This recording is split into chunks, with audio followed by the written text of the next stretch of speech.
యావదేతాన్ నిరీక్షేహం యోద్ధుకామానవస్థితాన్ కైర్మయా సహ యోద్ధవ్యం అస్మిన్ రణసముద్యమే.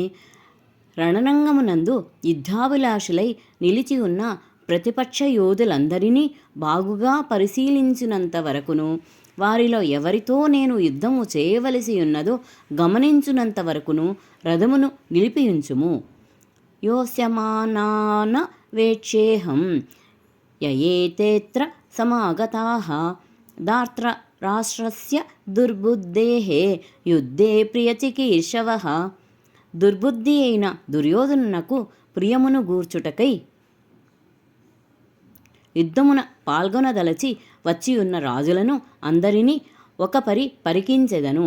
సంజయ ఉవాచ ఏవముక్తో హృషీకేశో గుడాకేశేన భారత సేనయోరుభయోర్मध्ये స్థాపయిత్వా రథోత్తమం.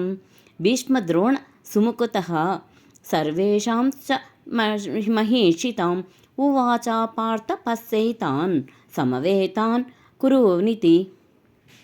సంజయుడు పలికెను, ఓ ధృతరాష్ట్ర, అర్జునుని కోరిక మేరకు శ్రీకృష్ణుడు ఆ దివ్యరథమును భీష్మ ద్రోణులకును ఆ పక్షమునందలి మహారాజులందరికీ ఎదురుగా ఉభయ సేనల మధ్య నిలిపెను. పిదప అతడు అర్జునునితో, పార్థ, ఇక్కడ సమావేశమైన ఈ కౌరవ వీరులందరినీ పరికింపుము అని నుడివెను.